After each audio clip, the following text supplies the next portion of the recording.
السلام علیکم ورحمۃ اللہ وبرکاتہ۔ سب سے مکمل عبادت انبیاء کی عبادت ہے، اس لیے کہ وہ اللہ تعالیٰ کو سب سے زیادہ جاننے والے ہیں اور سب سے زیادہ اس کی تعظیم کرنے والے ہیں۔ پھر اللہ نے ان کو رسول بنا کر سارے لوگوں پر فضیلت بخشی ہے، لہٰذا انہیں رسالت کی فضیلت اور خاص بندگی کی فضیلت دونوں حاصل ہے۔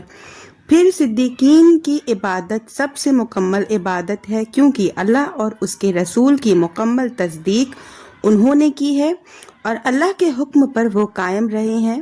پھر شہداء ہیں، پھر صالحین ہیں، جیسے کہ اللہ تعالیٰ فرماتا ہے سورہ نساء میں، سورہ نساء کی آیت نمبر 69 ہے، اور جو بھی اللہ اور اس کے رسول صلی اللہ علیہ وسلم کی فرما برداری کرے وہ ان لوگوں کے ساتھ ہوگا جن پر اللہ تعالیٰ نے انعام کیا ہے، جیسے انبیاء، صدیقین، شہداء، نیک لوگ۔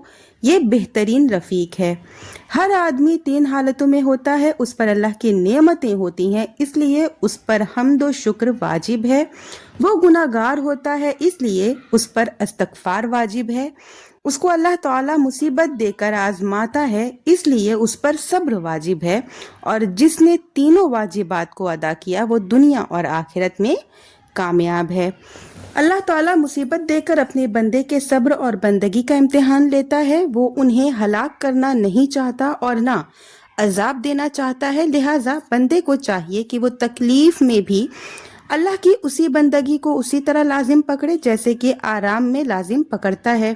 وہ ناگوار حالت میں بھی اپنی بندگی کا اسی طرح ثبوت دے جس طرح پسندیدہ حالت میں اپنی بندگی کا ثبوت دیتا ہے۔ لیکن اکثر لوگوں کا حال یہ ہے کہ وہ آرام کی حالت میں بندگی کا ثبوت تو دیتے ہیں لیکن تکلیف کی حالت میں اس کا ثبوت نہیں دیتے، حالانکہ انہیں دونوں حالتوں میں بندگی کا ثبوت دینا چاہیے، اور یہی کمال بندگی ہے۔ آرام اور تکلیف دونوں حالتوں میں بندگی کا ثبوت دے، وہ اللہ کے ان بندوں میں سے ہے جس پر کوئی خوف نہیں۔